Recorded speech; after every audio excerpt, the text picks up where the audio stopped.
What new is there to learn about the dinosaurs, and what do we not still know? Paleontologist Steve Brusatte joins us to talk about his new book, The Rise and Fall of the Dinosaurs. What new evil arises in the latest Stephen King? Novelist and critic Victor Lavalle and Gilbert Cruz, culture editor here at The Times, join me to talk about Stephen King's latest novel, The Outsider, and, frankly, all of Stephen King. Alexander Alter will give us an update from the publishing world. And as many of our listeners know, Philip Roth recently died. Joining me to talk about Roth and his legacy are book critic Dwight Garner, A.O. Scott, our co-chief film critic here at The Times, and Taffy Brodesser-Akner, a culture writer at The Times. This is the Book Review Podcast from the New York Times. I'm Pamela Paul.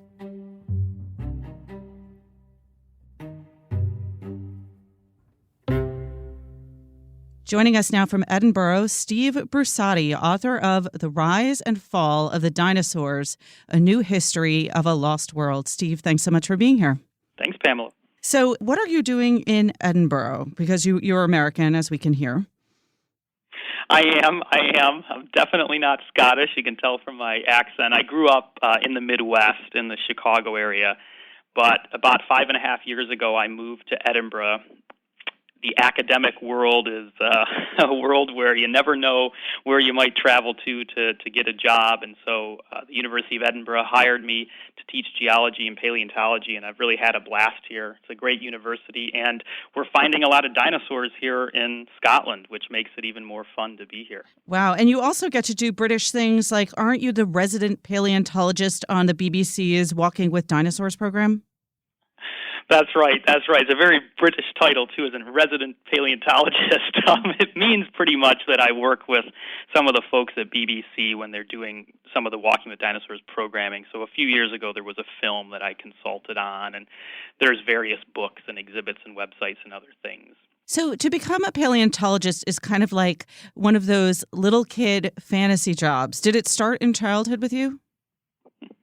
It didn't. I was not one of those 5-year-old kids that knows the name of every dinosaur and can spell the dinosaurs and pronounce them all. I meet kids like that all the time when I go into schools, and my wife is a school teacher, so I go into her class, and so many of her kids are like that, but that was not me. When I was that age, science was probably my least favorite class in school, but my youngest brother was totally obsessed with dinosaurs, and when he saw Jurassic Park, he turned his bedroom into a dinosaur museum, and he built a little dinosaur library there.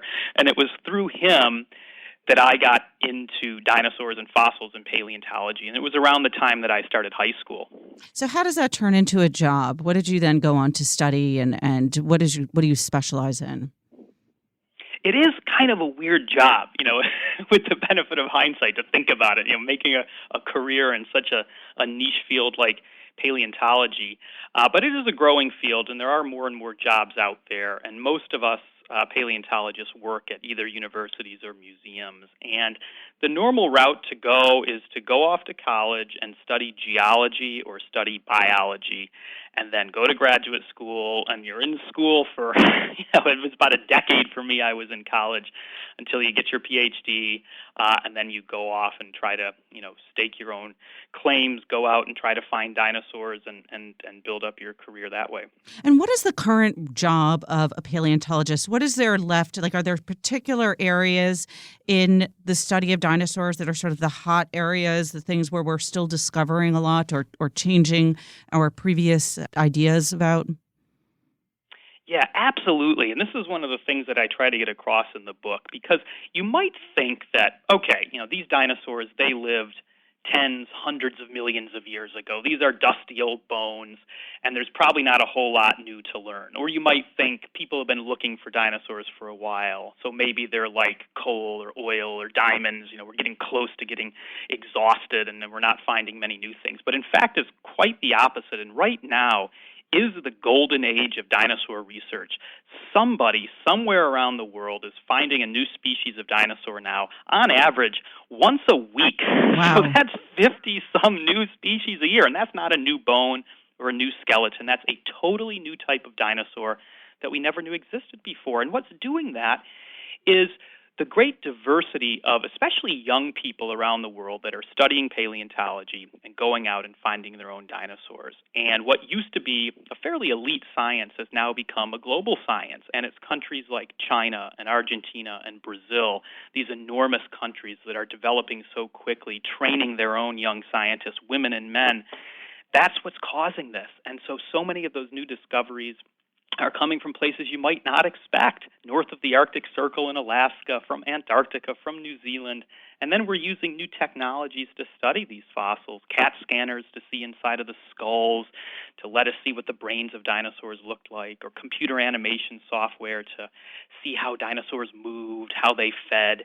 So we put all that together, and it is a really exciting time right now in paleontology, and it doesn't show signs of stopping. So for all the young people out there, there's still a whole lot more to find. There's still work to be done. You've discovered and named 15 new species of dinosaurs yourself. What's that been like? What was it like the first time? It is such a thrill, and I know I'm so lucky to be able to do this thing as a job, because to find a fossil is just one of those indescribable things where you're out and you come across something and you're the first person who has ever seen it, and it's millions or maybe even tens or hundreds of millions of years old, and you find this thing and it's a clue to a vanished world, and you're the one who has to put that clue together and figure out what this fossil was and what kind of world it lived in. And so it's just a whole lot of fun to do that. And all of these new dinosaurs that I've worked on, it's all been collaborative. Nobody just goes out and finds a dinosaur themselves and digs it up and names it and describes it. But these are all big team efforts, and I've been really fortunate to work with a lot of people all over the world, great colleagues in China, across Europe, back home in North America. So by working together and going to a lot of interesting places, we've just found a lot of new fossils. And when we find new things, we get to name them. We get to come up with some name to give them, and we're getting very creative these days. It's not just something or other saurus anymore, but we're using a lot of local languages to give names, to pay homage to the areas they come from. And here in Scotland, on the Isle of Skye, where we're doing field work, we're starting to find some new species, and we're starting to give them Gallic names based on the ancient language of the Highlands. So it's all just a whole lot of fun. So there's no Brusatte-Saurus, is what you're saying? There is not. One of the rules is you can't name it after yourself if you find a new species. Not that I Who would made want that to do rule? that. That would just it's just part of the rules of nomenclature. And you would think most people wouldn't want to do it, but we do have a few Kanye West kind of characters in our field that would probably do it immediately if they could. So someday, I suppose, if somebody wanted to name one after me, they could. And some of our very eminent scientists do get dinosaurs named in their honor sometime. But right now, I would much rather find them and study them myself than have somebody name one after me. So one of the biggest discoveries that sort of overturned the prevailing accepted science during my lifetime is sort of along the lines of, Pluto isn't a planet, is that birds are dinosaurs. How do we know this?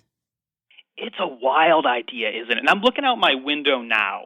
And because we're really close to the North Sea here in Edinburgh, there's always gulls flying around. And there's a gull flying around right now. And it's just incredible to think of that animal as a living dinosaur. And it is. It is a dinosaur. It's as much a dinosaur as a T-Rex is or a Brontosaurus is. It has dinosaur DNA. It has dinosaur blood flowing through its veins. And we know that from fossils. This isn't some kind of guess, but we know this from fossils. And there's been a lot of evidence that has accumulated since way back in the 1860s, actually, the time of Darwin. The first suggestions were made that birds evolved from dinosaurs. But it wasn't until just about 20 years ago in northeastern China that an amazing discovery sealed the deal. And this was the discovery of the first dinosaur fossil with feathers. And that just ended the debate, because if feathers, nothing else alive today has feathers.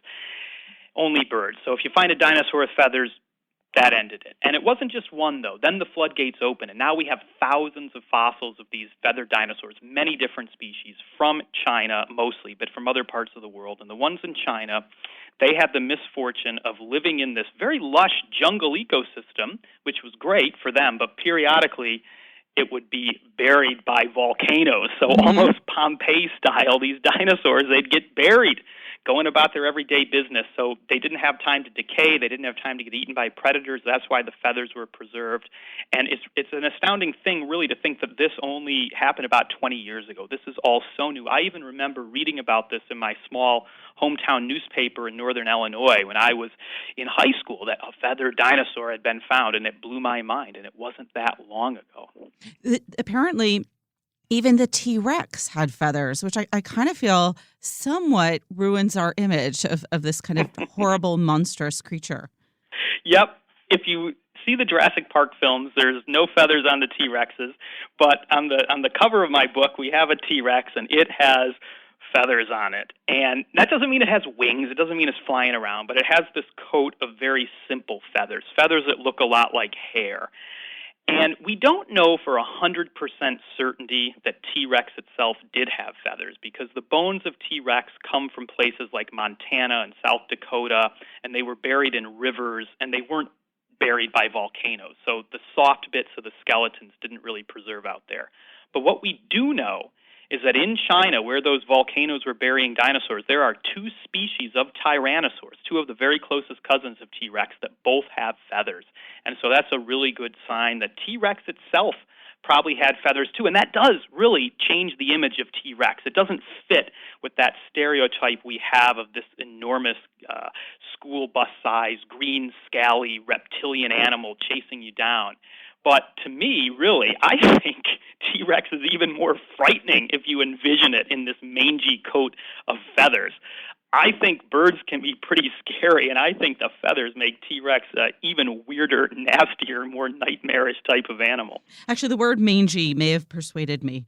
But you bring up another really important issue, which is the Jurassic Park movies, and how realistic and unrealistic are they? I mean, what did they get really embarrassingly wrong, for example? You know, I could rip on Jurassic Park, and there are certain inaccuracies, of course, but I'm not really going to do that because I love Jurassic Park. I love the film. When I saw it in the cinema for the first time, I wasn't really a dino geek yet, but it did just open a whole new world to me, and specifically for my brother, who really became obsessed. But that movie brought dinosaurs to a whole new generation. It directly led to a lot of universities starting up paleontology courses, to a lot of museums building dinosaur exhibits. And there are many of my colleagues that got their jobs in the aftermath of Jurassic Park specifically because of that movie. So it's been a great thing for our field. And yes, of course, the dinosaurs should have feathers on them. Yes, the T-Rex is running too fast. No, the T-Rex could have sensed you even if you didn't move. You know, these kind of little inaccuracies are right there, but it's not a documentary. No. This isn't Walking with Dinosaurs. This isn't BBC David Attenborough. This is a film, and a blockbuster film at that, and I love it, and I just hope that the new one that's going to come out in a few weeks is good fun. What are the issues that are sort of like the current controversies in the field, or the things that are still sort of really open to debate? There are still a lot of things we don't know about dinosaurs. In the book, I tell the story of dinosaurs, how they rose up from very humble beginnings, how they bested their rivals, some of these early crocodile animals, and then they took over the world. They spread around the world. They became huge. Some of them became birds, and then the rest of them fell very suddenly when the asteroid hit. And it's a nice, tidy story. We have a good story arc there, and we understand the broad outlines of that story. And a lot of that is from these new discoveries during this golden age. But there are still a lot of things we don't know about dinosaurs. There are gaps in that story, gaps that have to be filled in by the next generation of paleontologists. And one example of that, I think one of the biggest mysteries about dinosaurs that's still out there, is why they were able to survive this big mass extinction about 200 million years ago, when their early competitors were not. So this was the time of the supercontinent Pangaea. Everything was living on this one world, but this was a crocodile-dominated world. The dinosaurs were playing second fiddle to the crocs. There were crocs the size of buses. There were plant-eating crocs, crocs covered in armor, crocs that ran around on all fours like greyhounds. There were crocs that walked on two legs. There were even some crocs that lost all their teeth and had beaks. They were the animals that ruled that world. But then Pangaea, the supercontinent, started to break apart. And as it did so, you had volcanoes erupting through those cracks in the earth. And that led to one of the biggest mass extinctions of all time. It led to runaway global warming. from all the carbon dioxide being spewed out of those volcanoes.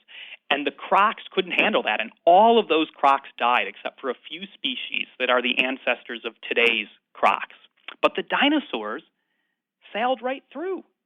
And it was on the other side, in the Jurassic period, that the dinosaurs became truly dominant, that they spread around the world, that they evolved huge sizes. And we really don't know why the dinosaurs were able to handle that extinction and the crocs weren't. And there are various ideas out there, but none of them's really convincing. And to me, that's the biggest mystery that remains about dinosaurs. But there's many others as well.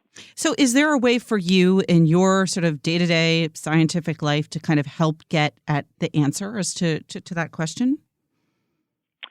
Yeah, so one of the things I did quite a bit as a grad student was I did a lot of field work with a bunch of great colleagues in Europe in places like Poland and Portugal and Lithuania. A lot of field work was with my really good friend Richard Butler, who's a young British paleontologist, and we had colleagues across the continent. We were trying to find fossils of all of the animals that we could that were living around those times, just to better understand what the world was like and to better understand what the crocs were like and what the dinosaurs were like, what their skeletons were like, how they fed, how they moved, how big they were, how they were related to each other. And that in itself wouldn't solve a mystery like that, but it's setting the stage. It's collecting the clues. It's putting up that lineup of suspects there. And I think we're still at that stage now where, at least for this mystery, we're still collecting a lot of the data. We're still processing the crime scene, if you will. And it'll probably be some young gun, some young genius who comes and is able to put all these clues together and figure out what happens. All right, I'm going to end with a question, an 8-year-old's question, although I feel like it's the question all of us kind of want to know. What's your favorite dinosaur and why? Of course. I do get asked that question a lot, but I like to answer this question, and I actually have two answers to it. And I know that's not fair, but the first answer is whatever I'm studying at the time, whatever we've just recently found, whatever new species some colleague has invited me to help study. I just get so enthralled by whatever I'm working on in the moment that kind of takes over. But that's not a real answer. So the real answer, really, at the end of it all, regardless of all the places I've been to and all the dinosaurs I've been, so fortunate to get to work on and describe, it all comes back to me, to the greatest dinosaur of all. And it's a bit cliched, but it's T-Rex. It's got to be T-Rex. And there's just nothing alive today like a T-Rex. You go to a museum, the American Museum in New York or the Field Museum in Chicago, my hometown museum, or countless other museums around the world, and you stand underneath the skeleton of a T-Rex, and you cannot fail to be mesmerized by this animal. This animal is more fantastic than dragons or sea monsters or unicorns or anything that humans have ever invented in mythology. But it was real. This was a real animal. It was an animal the size of a school bus. It weighed 7 or 8 tons. It had a head the size of a bathtub. It had 50-some railroad-spiked teeth in its jaws that could bite so hard they would crush through the bones of its prey. But then it had those pathetic little arms that still are such a mystery to us. And you put it all together, and it's a weird animal, it's a wonderful animal, and it's the biggest, baddest predator that has ever lived on land in the entire 4.5 billion-year history of the Earth.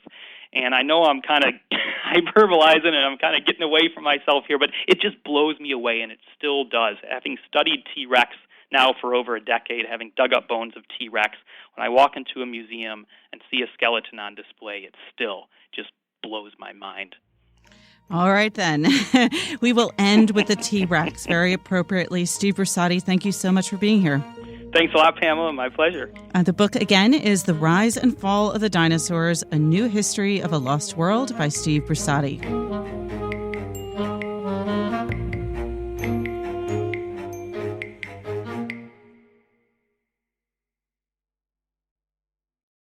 Joining us now, novelist Victor Lavalle, whose most recent book, The Changeling, is now going to be a TV series on FX. He reviews this week The Outsider by Stephen King. And also joining us, Gilbert Cruz, the culture editor of the New York Times, and also Stephen King superfan. He has read every book that Stephen King has written. So thanks, both of you, for being here. It's a pleasure. Thank you. All right, so let's start with the new book. Victor, tell us about The Outsider. So The Outsider is the story of a man named Terry Maitland, who is accused of a crime, a vicious, vicious crime against a child, and there seems to be airtight evidence that he's the one who did it down to the DNA level. And so he's arrested by a local cop who's deeply angry at him because this guy, Terry Maitland, was even the coach of his own kids' baseball team.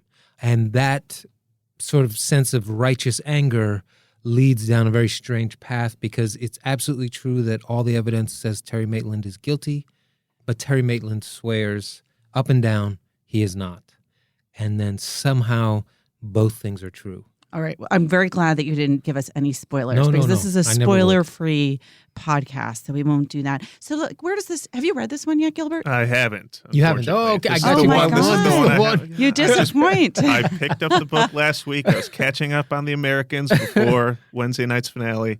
I apologize. Well, Gilbert, just so you know, not only has read all of Stephen King, but has ranked them in a previous role when he was working at Vulture.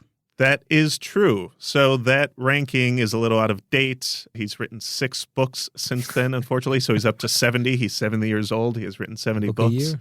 And I was slightly tempted to send in an additional 6, even though I no longer work for Vulture, just to keep it up to date. As a completist. Exactly. Yeah. But it seemed a little out of bounds. So this is the one I haven't read. It is, from your description, however, he has, even though people know him for writing about the supernatural and writing about horror, in the past several years, he has started writing detective fiction. He's always been someone who's dipped into all different sorts of genres and subgenres, but he had the Mr. Mercedes trilogy, Yes, that's right. which are 3 books starring this detective Bill Hodges. It was sort of his attempt at hard-boiled detective fiction. You did Joyride, too, like a real kind of for hard case crime. He like did. That was actually true. Yeah, he did. He has done 2 books for a hard case crime, Joyride, and then there was one called The Colorado Kid from many years ago, which was sort of a light mystery starring a journalist in a small island in Maine. But it is interesting because he, is someone who has done so many genres. He has done, all within horror suspense. He's done his vampire book. He's done his haunted house book. Yeah, I was going to ask you zombie to book. break it down. Like what are the main categories of Stephen King? Well, I feel like that something you wrote in that article for Vulture a while back seems right to me. There's either going to be human monsters or supernatural monsters. And that's really it, I would say, for him. But either way, there's going to be a monster. And that's one of the things that's fascinating to me is that he can keep finding ways to, regularly enough, invent a new version of a monster you understand. It's rarely something you kind of go, what? Mm-hmm. It's usually like a play on something that you understand on a deeply human level or on a mythic or fairy tale level. And then he gives you some kind of touch that makes it modern or new in some way. So there is always a monster? I would say, except for, I guess there's the baseball one. Yeah, the JFK one, right? The girl who loved Tom Gordon. In the JFK one, 11/22/63, the monster is time. Yeah, time is the monster. And it's actually active. It's actually fast. I thought that was a fascinating turn on time not wanting you to mess with time. So I thought that was brilliant. But most of the time, I would say, would you say that's fair? A monster. Yeah, and then in many books, both exist. I think if you look at a book like It, which was made into an incredibly successful movie last year. They're currently filming the sequel right now.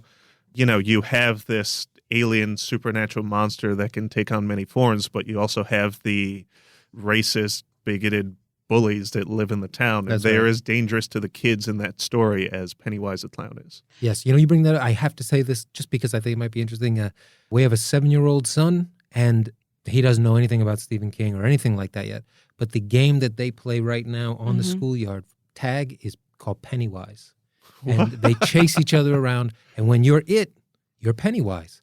I mean, it makes total perfect sense. And 7, 6, 5-year-olds are playing this game just to speak to his sort of reach, the reach of his creations in the culture. That's fascinating. Okay, that brings up a very important question, which is, what is the starter Stephen King? Like, and I ask that both, now that we have this huge body of Stephen King's work, like sort of what do you think is the age and right book for someone to start on Stephen King? Because I think it really works very well in adolescence. And then I'd love you each to talk about your own sort of starter Stephen King experience.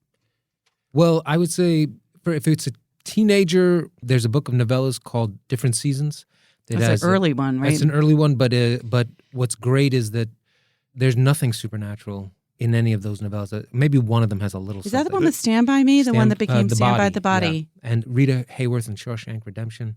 And then another one called Apt Pupil that is actually incredibly relevant now as far as like school shootings and things like that go, with like angry youth and all this kind of stuff. Like he was well ahead of his time for all those things. And I feel like a teenager would perhaps read those and see in some way something that spoke to them. Because a lot of them are about teens going through moments of great crisis. Not Shawshank Redemption, obviously. I would say the ones that are sort of recognizable genres, probably some of his earliest ones. Carrie is I think it remains the shortest book that he's written. It was his first published novel. It's 150 pages or something, and it is about the high school experience. It's very relatable, even though it takes place in the 50s or 60s. I can't remember exactly when it takes place.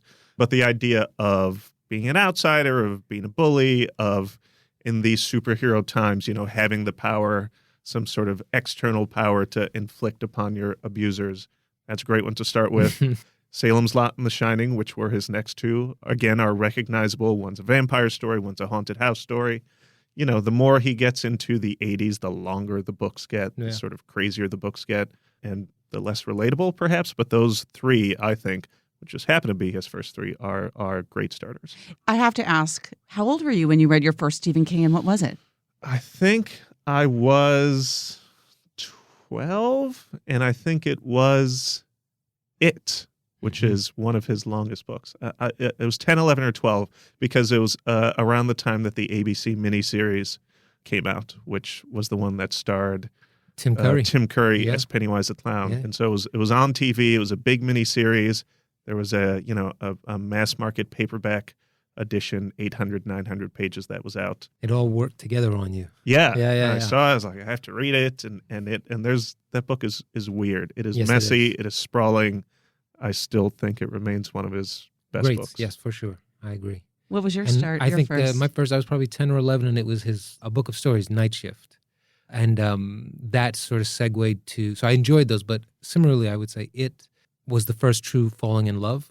And part of it, I actually think, is because this isn't a spoiler, because a child dies on the first page of the book. Of The Outsider? Of It. Of It. No, I wouldn't ruin The Outsider. All right. You could ruin the first page, I think. Yes. That's okay. But I think, speaking of the appeal of Stephen King to kids, at least to me as a kid, I appreciated that he regularly talked about the kind of danger and predation that children feel they're under in their youth. And so on page 1 or 2, when a child has his arm ripped off and is dragged into a sewer and there's no fixing it, I felt like this seems right. That's so interesting because the typical parental reaction would be like, that's too scary. Yes. And in fact, I think that it is a natural, as a parent now, a natural parental reaction to say that's too scary, and a natural kid reaction to say, if I told you what my life is really like, you would fall into a puddle. You don't understand how scary my life is. I need this to sort of be honest with me. Like, I felt like Stephen King was honest with me in a way that a lot of like books that I was being foisted upon as a young reader were not honest about my life. Gilbert, on your list, you rank as the top, at least as of 2014, when you did this roundup for Vulture, The Stand, as the sort of the best of the best. Yeah, I was conflicted about it then. I'm still conflicted with it now. Part of me, the true part of me, maybe wanted to put It on it because it's sort of this comprehensive monster tale. It is really as he says, all of the things that he wanted to write about childhood and about monsters he put in that book. But The Stand remains, it's his sort of American version of Lord of the Rings. It is this giant epic journey tale, this fight between good and evil. When you read it and when you finish it, you feel as if you have actually accomplished something, as if you've read, one of the important books of the later half of the 20th century. This is a weird thing to say because it is a post-apocalyptic novel by Stephen King, who's not, I think, until recent years been considered, in quote, important. But it is a journey in the way that the best sort of sprawling novels can be. I'm surprised that neither of you mentioned The Stand as sort of the one of the books that you would most recommend to teenagers, because for those reasons that it feels to me in that sort of Lord of the Rings way, like a book for, a 13-year-old, a 14-year-old. The only reason I wouldn't is because somehow it feels like if you were reading as a teenager now, the 80s feels older than the 50s, which is when it is set. I don't know. There's just something about the inherent 80s-ness of The Stand that might be off-putting. What's your favorite Stephen King book? I mean, I actually do have to say it. I mean, as much as it is sort of the cliche of things, but it is because I fell in love with that book at the right age, I think is the other thing. And I think there was also something about, maybe there's a nostalgia I have for coming into school with that book, and it was so big, and I could just show off what a smart kid I was. Look how big this book is, you know. Did you read other horror when you were a teenager? I read Clive Barker, Shirley Jackson, Angela Carter, Peter Straub. I would say many Dean of the great. Koontz also? Dean Koontz was also there. I feel like he came in a tiny bit after, and so there was a way that I had kind of gone into a little more left field. So I didn't, except for a couple books, I didn't read as much. What makes Stephen King special among that group? Like, what did he do that was different, that's distinctive? So I remember I would get his books in the library or something, and at the back, they would often be, in the paperbacks, a note from him, from Uncle Stevie, right? And sometimes he would just break down in his collections, here's where this story came from, here's this idea. Other times it was actually like a real note to you. And the note, in many ways, sounded just like the fiction. Kind of folksy, down-to-earth guy. Not a guy I would have a beer with because I was a child, obviously, but like an uncle who I really would love to sit around and have him tell me ghost stories by the fire. And I think that rare among all writers of any genre is that way, that the tone of his voice, that sort of friendly, I'm going to just tell you a story and I want to excite you, tone is his fiction as much as it is his real voice. And that reading his books feels like seeing an old friend as opposed to necessarily admiring a book by somebody. You know what I mean? At least for me, that's a difference. It's interesting because you, on your list, Gilbert, the number 2 book you recommend, which is also a favorite book of mine, is his book on writing. Have you also read that, Victor? For sure, yeah. What is it that he does so well? Like, what advice did you take away from that book? The main advice, which I think I put in that little blurb there, which is very simple and obvious once you say it, is that if you don't have the time to read, you don't have the time to write. Like, you cannot do one without the other. And I'm an editor now who used to do more writing, and now you do neither. Now you watch TV. So much TV. And that is genuinely a piece of advice that I give to young writers. You know, especially people who are working in criticism adjacent fields. Like, even if you're not writing about books, you should constantly be reading, whether it's novels or nonfiction. If you don't do that, I don't know how you can have the context, the history, or the skill set to be a good writer. Right. He is someone who, he probably blurbs too many books, but you get a sense that in between the one book that he puts out a year, he spends almost all of his time reading everyone else's book. He's just a voracious reader. He clearly, yes. And I think that rubs off. You can see even just in the sort of the depth and breadth of his references, either in the books themselves or like in interviews and things like that. He absolutely is, I think, an enviable reader of contemporary and classic, whatever that means, fiction. There has to be, of course, a book that comes in last on this ranking, Gilbert. And as of 2014, number 64 for you was Rose Madder. What's so bad about Rose Madder? Oh boy! Again, so I need to rework this list. I gotta take it back from Vulture or something, because I do think in 2018 I probably wouldn't put that book last. So there was this period in I think it was the earlier mid 90s where Stephen King wrote an unofficial trilogy of books that the protagonists of which were abused women. So there was Rose Madder, there was Dolores Claiborne, and there was Gerald's Game, and it was his attempt to sort of inhabit female protagonists who were, as is often the case in many of his books, put upon by toxic men, which is something that, you know, which has always happened, which has always been the case. Yes. But given where we are right now in the culture, something that has been forefronted. Toxic masculinity is a term that is used every day in cultural criticism. At the time that I wrote that, I found it to be an odd mix of this super realistic, this woman who was abused and went to a home for abused women, and the fantastic, her escaping into a painting that would take her to a world where there was a minotaur. It was this weird, at least when I read it, mishmash of super realistic and super fantastical that did not work for me. I, with all my free time, might want to read that again because I think those 3 books in particular represent an interesting period in his life. I'm going to assign you a story on this, Gilbert. I think this is an essay. Oh, drat. I'd love to read it. Drat. I'd love to see it, especially a reconsideration of those 3. Yeah, exactly. Yeah. I think that's what's up next. Okay, one final thing that I have to ask because it's so fun. Let's talk about the movie and film adaptations of Stephen King. Do you have a favorite among those? It's got to be The Shining, for sure. I mean, although I have a real fondness because I was maybe in my whatever age I was, 20s or something like that. The TV version of it, I actually found really frightening at times and grim in a way that I would even say that the movie that came out recently is not. Mm-hmm. Stephen King was not happy with The Shining, right? No. And to say the least. Yeah, I want to hear more about that. It's in The Outsider. It comes up in The Outsider. Oh, really? How does it come up? They have 2 characters talking about Kubrick, and one of the characters says, I really like his early stuff more, Paths of Glory, things like that. Later stuff, I don't know so much. Like, basically, again, him just winking at it. Wow, that's great. Yeah, it's really funny. Has he done that in other books? I don't think so. It's still bothering him. Yeah, but it's clearly still. I will say this time, it doesn't seem.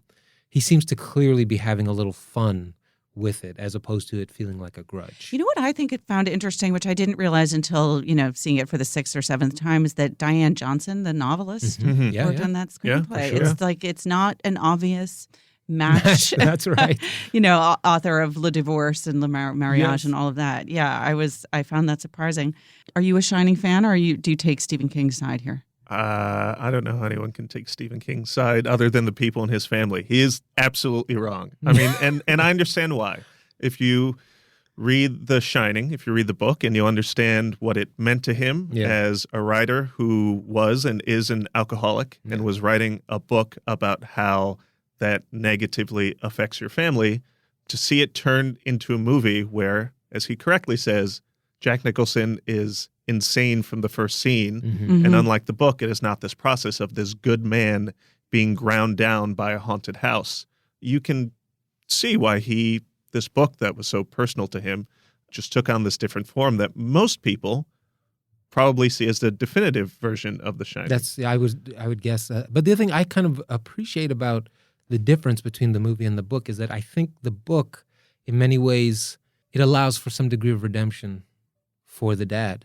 Yeah. And that I kind of love Kubrick's for saying, you can't come back from how badly you treated your family. At a certain point, you were just bad. And that's how you will be remembered by your child. And I feel like that is hardcore. And I know why that would be terrifying to a father. Yeah.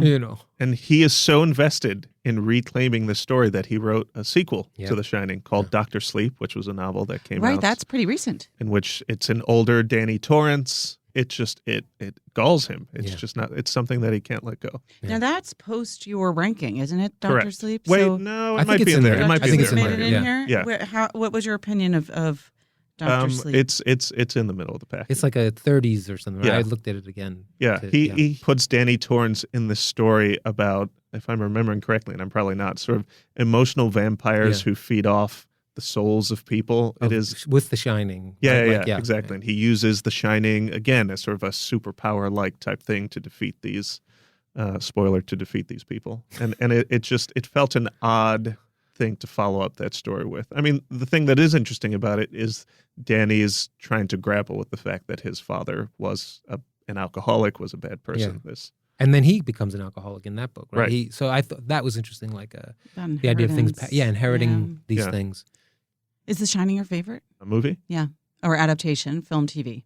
Yeah, it's pretty good. But again, I loved and do love that TV version of it. I didn't realize it until years later, but it's sort of like the horror version of The Big Chill. It's like something happens to these people, they get a little older, they come back, they sort of hang out in a hotel for a few days and talk about the old times, and then like something else happens. And there was something appealing to me, I think, even as a young man, about the idea of of friends who hadn't seen each other in a long time coming back to reminisce and then go out into the world again. That's right. All right. So I think the takeaway here is, listeners, go out and read The Outsider, but also read it and pass it along to your children.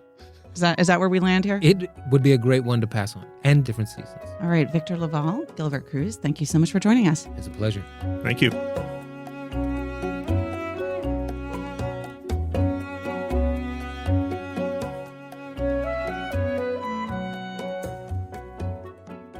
Alexandra Alter joins us now with some news from the publishing world. Hi, Alexandra. Hi, Pamela. What's new this week? So this week, everyone is gathered in New York for the Book Expo of America, and there are a lot of books that people are excited about. One of the authors who's visiting this week, who I had the opportunity to interview a few weeks ago, who's gotten a lot of attention from other writers and booksellers, is a debut novelist named Tommy Orange. His book is coming out next week. Knopf is publishing it, and it's called There. And he's got a really interesting background. He grew up in Oakland, and his father is from Oklahoma, and he's Cheyenne. And Tommy Orange really explores the experience of being what he calls an urban Indian in this book. This is a sort of sprawling, multi-generational narrative that looks at the lives of urban Indians. There's 12 characters who all end up at this big powwow in Oakland, and they all come from, their lives converge in unexpected ways. But what's interesting is he really gets at sort of the ambivalence that some of the characters feel about their heritage. It includes older generations of Native Americans who are kind of alienated from their families and estranged from their kind of ancestral practices and beliefs, and then younger characters who are surprisingly interested in it but are discouraged by their older relatives from sort of embracing and learning about their heritage. So it's a very surprising book, and it's structured in a really unusual way. There's these recurring characters, and the chapters get shorter towards the end as it builds to this sort of crescendo. But speaking to Mr. Orange was fascinating because he really emphasized kind of how the structure reflected what his motivation was for writing it. He said that he wanted to write a polyphonic type of novel because he felt like these were voices that are so rarely represented in literature and in popular culture. So this is part of what feels like a new wave of Native American writers. Yes, it's really an interesting moment right now. We're seeing a lot of young writers who come from indigenous backgrounds who are publishing really groundbreaking work and formally innovative work. They include the poet Tommy Pico, other poets like Layli Long Soldier, Natalie Diaz, and the essayist and memoirist Alyssa Washuta and Sasha LaPointe. And a number of these writers, including Mr. Orange, are graduates of the Institute of American Indian Arts near Santa Fe, which started a graduate writing program in 2013. And I think it's the only writing program of its kind in the country that is largely staffed by Native writers and designed for Native writers, although it's not exclusive to Indigenous writers. But I think it really has helped kind of create a movement and encourage this proliferation of new literature that some are saying mirrors the Native Renaissance in the 1970s and 1980s, where you saw writers like Louise Erdrich and Joy Harjo and Leslie Marmon Silko publishing really acclaimed work as well. All right. Well, lots to look forward to, Alexandra. Thank you. Thanks for having me.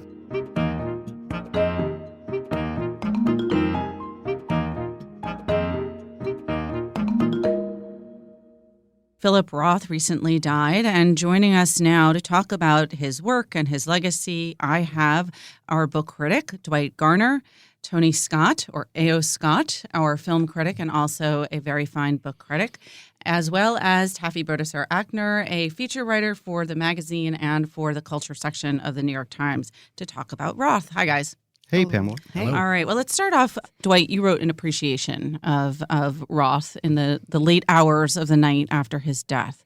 What was it that you really most wanted to get at in that piece? Oh, God. Well, that's the thing. You come at Roth, and there are so many things to get at. That it's the hardest thing about Roth is to focus your feelings and focus your in a way your sort of awe at his achievement, because there's so many strings to pull from. And for me, I think you have to comment with Roth being dead now on, frankly, the end of this. I hate to use this phrase, but this greatest generation for better and for worse of these great white American male writers: Mailer, Bellow, Roth, Updike. Roth's death is really the passing of a era in American fiction. So worth saying that. But he was protean. He could do so many things well that it was hard for me to know where to begin. So you start with the early comic stuff, which is how he sort of broke through, because he was saying things about the Jewish experience that frankly made. I mean, Taffy will pick up on this, but he was loathed by a lot of Jewish readers at the time when he wrote Portnoy's Complaint. Really attacked by the Jewish things he was saying. establishment. So you start with the comedy. He broke through with that comic voice, and he always kept that sense of being just, I said in my piece, guided by voices. This sense of these crazy motor mouth men mostly coming out of him all the time, this ebullient sense. And from there, he had so many ways to go, and I think we can let other people take it for a bit, but that was sort of the start for me. I want to distract you just for a minute because we lost another great writer of really the 20th century, although he also wrote into the 21st century, Tom Wolfe, recently, and you similarly wrote an appreciation of Wolfe. And I'm curious, I mean, the outpouring of appreciation in a way seems much greater with Roth. And I was trying to figure out why that is. Is it the difference between someone who was primarily a novelist and someone who was more of a journalist? I think so. I mean, Roth touched people where they live. I mean, Wolfe was a great stylist, a great observer. He was cool. He was satirical. Roth could be cool. It could be satirical, but also went for the heart and went for the guts and went for the groin in a way that, you know, the way that nonfiction just can't. I mean, at the end of the day, I respect all of Tom Wolfe's arguments for what nonfiction means in the world, but fiction will always beat it because fiction can say things that nonfiction just can't. I mean, almost all the time anyway. And so Roth just felt like a heavier blow, I think, even though I adore both writers. When we were trying to figure out how to write about Roth and what to cover here at the Times, there were so many different strands we could bring in and did because there's been a lot in the paper. There was an essay by Joe Berger about Roth and Newark. Taffy, you wrote about Roth and Jewishness. Yes, I wrote about what it meant to be Jewish and figuring out your Jewish identity, and how Roth, who, when I was reading him for the first time in the mid-'80s, had not just come on the scene, right? He'd been doing it for people like me for years and years and years. And the most poignant thing I thought about his approach to it was that before he wrote about the American Jewish experience, nobody was writing about it for public consumption. It was something that Jews talk about with each other. It was something that Jews whispered about, lest people find out that there are kind of cracks in our very tenuous veneer, right? And what he did was he brought us into the public. He shared our experience. And by doing that, he almost legitimized us as a real avenue of the American experience. Yeah, no, I think that's exactly the sort of the progress and the tension in a way in his work. It's both dramatized within the work, but the work is also subject to it, between the kind of insular, tribal, right, anxious sense of being an outsider people, right, and the sort of the conquest of the mainstream. And his career just sort of dramatizes that movement, through, which is a movement of upward mobility, of acculturation, of rediscovery of one's own culture, and also of the divisions within it. I mean, Goodbye Columbus, where he starts, is all about the internal fractures within American It's about Jewish communities. The different kinds of Jews, Yes. which we weren't allowed to admit existed. Mm-hmm. And it's exactly as you say. And that's why people were yelling at him in the streets. That's why the Jews hated him and called him self-hating, which is this whole other weird thing that talking about yourself makes you self-hating, which is the burden my people bear.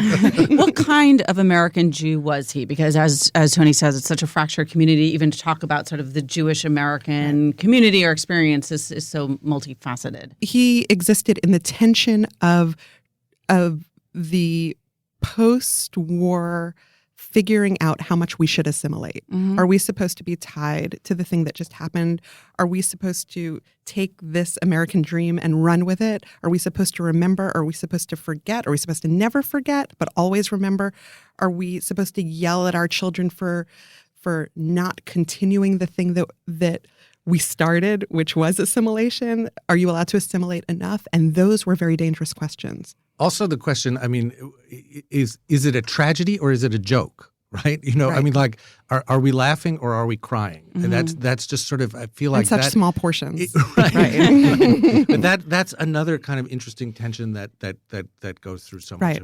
of his work. And in a way, the sort of the novels the two novels between Goodbye Columbus and Portnoy's Complaint, When She Was Good and Letting Go, are sort of his buttoned up, respectable literary. I went to the University of Chicago. I read a lot of Henry James. I'm going to enter the mainstream, this way, in a proper coat and tie with my hair parted. And then sort of Portnoy's Complaint begins the kind of the literal unbuttoning. He couldn't pull it off. Like that's what I would say was the that's difference between. That's an interesting thing to say about Portnoy's Complaint. No, but that's what I would say about the difference between his fiction and Woolf's fiction was that Woolf was an observer and the greatest of observers, but Roth was working it out all the way to the end. Roth had no answers, was not cool, was not like you said. There was no remove. Yeah, you said cool and satirical, and he was suffering. And Woolf was trying to prove a point too. He had this whole grandiose notion of himself as the new Zola. He was going to show us the world, and Philip Roth understood that by showing us the world, you show us the workings of the human mind. It's not stalking the billion-footed beast; it's stalking the two-footed beast in a way, or often I would say four for him. It's interesting because you talk about Dwight about his incredible range, and that's really true in terms of the different registers that he could work in.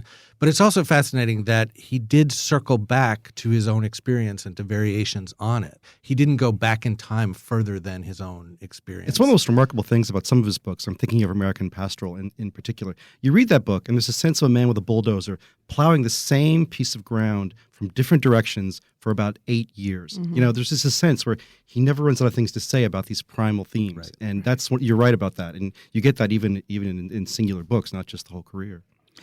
I know that people are, especially critics, reluctant to do this and hate these kind of questions. But since you brought up American Pastoral, I'm going to ask it anyway, which is that the book, if you had to name one? It is for me, I think. Although the dark-hearted part of me will always love American Sabbath. I mean, it's just one of the rawest things. Sabbath Theater. Sabbath Theater. What did I say? American Sabbath. American Sabbath. Which is a great, it sounds like a great album. For it. Yeah. Right. Yeah. You write that one. My Ozzy Osbourne fandom coming up. I would dissent. I mean, I admire both of those books. Those books seem both to me in different ways like self-consciously major performances. I'm sensing the Counterlife coming and on. The Counterlife is the one for me. The Counterlife is it grows in my mind. I'm always surprised when I pick it up again or reread it again how short it is. What's that book about for those who haven't read it? that comes. There's the Zuckerman trilogy, which introduces this character of Nathan Zuckerman, who would be also the perceiving consciousness of American Pastoral and The Human Stain. And was Philip Roth sort of alter ego? Yeah, sort of alter. Also a novelist, with an almost identical biography to Philip Roth. Although there's another alter ego also named Philip Roth who turns up in other books like Operation Childlock. But the Counterlife is an amazing kind of deconstruction of the whole apparatus of fiction. So he kind of takes apart the novel and shows that you can invent different selves, different versions of the same thing. It's postmodern, but it's the thing that's amazing about it is it's not difficult. It doesn't have the sort of intimidating obduracy of a Thomas Pynchon or John Barth or other of the sort of experimental novels. It's more experimental in some ways than a lot of their books, but it does so in this incredibly vivid, comical, self-aware language. And The Counterlife just is the book that for me just proves that he could do anything. That there was just his imagination in a way had no limits, and he could make the novel whatever he wanted it to be. But for you, Taffy, it's American Pastoral also? It's American Pastoral, and it's also all of these alter egos are so interesting to me because it wasn't enough for him to tell these great stories. He had to create a character that showed us that the most important thing was that he was bearing witness to it. And American Pastoral, I mean, I couldn't believe it when I read it. I couldn't believe the sentences. I couldn't believe how I was just inside it before anything had even happened.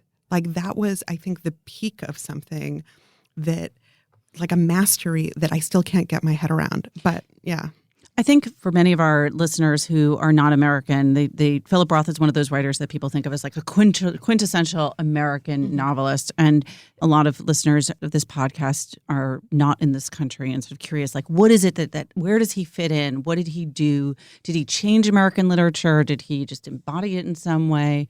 What makes him so important in the landscape? Oddly, one of the best first ways to approach Roth is from the end of his career, because he put on these.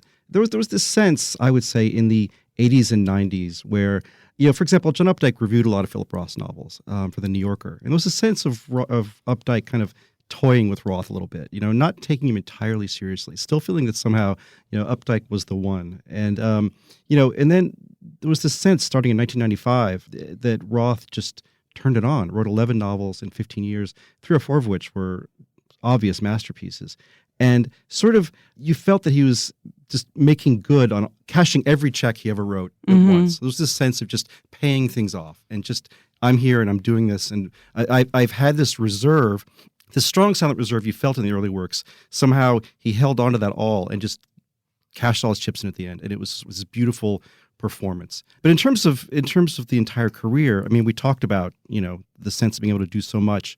And he just got better, which doesn't happen often in American literary careers. It's the rare career in which the writer's later books kind of pick up steam and pull away like that. Well, it was interesting. I think there is another sort of contrast with Tom Wolfe, because Tom Wolfe there was a kind of, to put it kindly, maybe sort of deterioration towards the end of the quality, especially of the Roth was smart novels. To retire. I mean, he, arguably wrote one book too many, possibly, but I wouldn't even say that. But other people have felt that. But it's clear that Updike wrote about 4 or 5 books too many, and Roth knew exactly when to stop. I think. There's also, I think one of the things that sometimes in a way maybe gets, I wouldn't say short shrift, but that is easy to overlook, because there's the voice, there's the subject matter, there's the personality asserting itself on the page. But the achievement of the prose style is something I just, a couple of weeks before he died, for no particular reason, I picked up Indignation, which is one of the few I hadn't read before. And that's a later novel. Yeah, it's a later novel. But there's this thing that he can do, which is just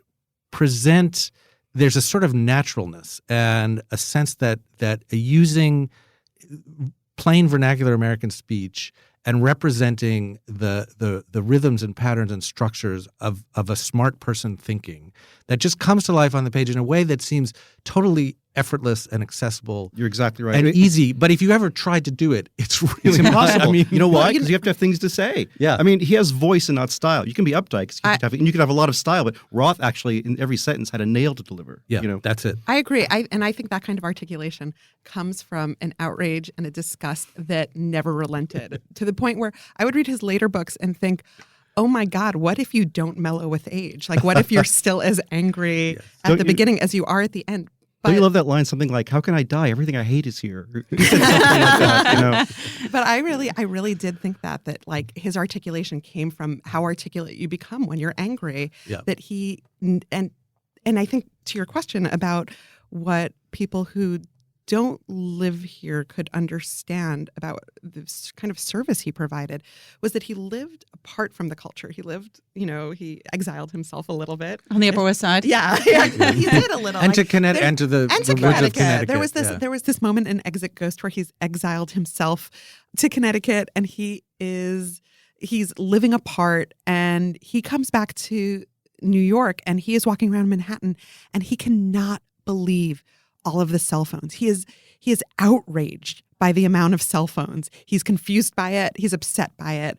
And it just reminds you that you're kind of like this frog in slowly boiling water, where you just didn't even realize that this thing had happened, where all of a sudden we have these like machines attached to our head all the time. That was his gift. That was the thing that somebody from another country could look at this and say, like, the way you can talk about American culture is to hate it from up close, but at a slight remove. As an aside, I have to say that he didn't email me often, but when Philip Roth did email me, I would get that little auto signature at the end that said "sent from my iPad," which I always found that's amazing. so disconcerting. Like I wanted it to be typewritten out on an old manual. Actually, that was one of the lovely things that you could see on social media was everyone was sort of going through their files and taking out. There was like Nancy Franklin put up this great little short typewritten note that he sent her, thanking her for her tribute to Brendan Gill at his memorial. Brendan Gill, longtime New Yorker editor, and apparently sent around quite a lot of those notes. The best note I saw, I think it was on Facebook. The music critic now moved on to writing other things, but Jody Rosen was talking about someone who visited Roth in the hospital after Dylan won the Nobel Prize. And Roth's reaction was, congratulations to me. I'm in the Rock and Roll Hall of Fame or something like that. I've been elected. So I think he had a sense of humor about that. What do you think? He did have a sense of humor about it. There was a prank that Tablet did. I think Alana Newhouse did it, suggesting that he won the Nobel, and everyone just took her down. And she, according to social media yesterday, he called her up and said that was the funniest thing I've ever seen. Wow. Yeah. A call from Philip Roth. I think it was, or an email, but either way, I, as someone who hasn't and will never communicate with him until we get to the Jewish heaven or hell, jealous. Just to go back to the themes of Jewishness in his writing, I mean, did he grow up religious, and did he, to what extent was his writing about Jewishness about the religion, and to what extent was it about the culture? It was very little about the religion. I don't think that he was in a religious household beyond the fact that the way people were sort of inertia religious at the time. There's no pork on I have 2 sets of plates. I don't really know why, but I'll go out and eat clams. I just won't bring it into my home. This kind of transition period of the American Jew of letting go, literally letting go. But the things that made him craziest were the sentiment and the fear that bad things would continue to happen, that the Jews were people who, even at the same time that he understood that Jews were never truly accepted, he also thought that we had to do away with this fear. We had to do away with the harping of the mother. Don't you know, if you don't marry a Jewish girl, don't you know? And that's the thing that I'm talking about. That's the dirty laundry that Jews who discuss Judaism never want to air. That we are conflicted about these things. He was a great enemy of anything that he understood as piety or sentimentality. Oh my God, which totally. is always about a kind of a denial of the truth of the body, the truth of desire, just the sort of the realities. And so, I mean, he set himself in a way. I mean, obviously, he didn't anticipate or solicit the sort of the hatred and resentment and shaming that came his way, but he did set himself up as a blasphemer, and from some of the very earliest stories, like Defender of the Faith, there is this current of like, well, let's see what is the most deeply held piety of this community, and how can I poke at it? I mean, that whole Anne Frank subplot, oh my God, in the Ghostwriter is just, it's like Jerry Seinfeld making out in Schindler's List. It's like, it is. But then also you think of the Potemkins. I always think, when I think of like the kind of new Jewish American dream, I think of the Potemkins refrigerator full of fruit. Like these people, his aunt is home still talking about how the black market in Europe. And these people have an entire refrigerator just for fruit, fresh fruit. What? And a pool club. What? And a nose job. Amazing. It's interesting because so many of the appreciations are talking about him as this kind of, this era has ended. And yet, especially since the 2016 election, it seemed like, people really wanted to know what Roth would have to say, how he would write about this, what would he make of it? Of course, the obvious parallels with the plot against America. It's kind of interesting, like that it didn't entirely feel like his era had passed. I don't know if I think we're always going to know what Roth would have said about certain things. I mean, you remember the Updike's Rabbit novels? He checked in with us every 10 years and kind of took the pulse of the nation. And, I think I was hoping, I hoped deep down that actually Philip Roth was spending his time writing a novel about a novelist who retires from the world. And yet this is the novel he's writing. This is his final book, and we're going to get it. Maybe it's out there. Maybe it's still to come. But didn't you want every 6 months, just a perfect interview with Philip Roth? No, yeah, I mean, he did an interview with Chip McGrath late last year, early this year that we ran in the book review in January. Absolutely great. And everyone wanted to know, what do you think of Trump? What are you making of this country right now? What do you think about Me Too? What do you think about the issues around race that you raised in The Human Stain? But we know the answers, and that's what's great, is that anyone who read The Plot Against America because you were a paranoid Jew and it hit you exactly where you needed to be hit, like our only answer was see, right? See, but it felt good, right? Didn't it? Yeah, and it felt like he had predicted all of this. He stands for. I don't have that curiosity because I feel like I know enough to know what he would have said. I think he predicted all of it. I think that he has already spoken. And I think that with all those novels, even the last ones that felt repetitive to me, I know that's blasphemy also, but when I couldn't kind of distinguish one from the other, I felt like he had said what he needed to say, and now I can apply it. Like he has taught us, and now he's moving on. I'm seeing like a service piece here, yeah. Taffy. What Philip Roth would have said. That's right. I'll do a book review column that's like what Philip Roth would have thought You'll of this. provide that for us on an ongoing basis. I'll buy that book. If you write it, I'll buy it. Thank you. All right. Taffy Brodesser-Akner, Dwight Garner, Tony Scott, thanks so much for being here. Thanks, Thank you, Pamela. Remember, there's more at nytimes.com/books, and you can always write to us at books@nytimes.com. Inside the New York Times Book Review is produced by Pedro Rosado from Headstepper Media. Thanks for listening. For the New York Times, I'm Pamela Paul.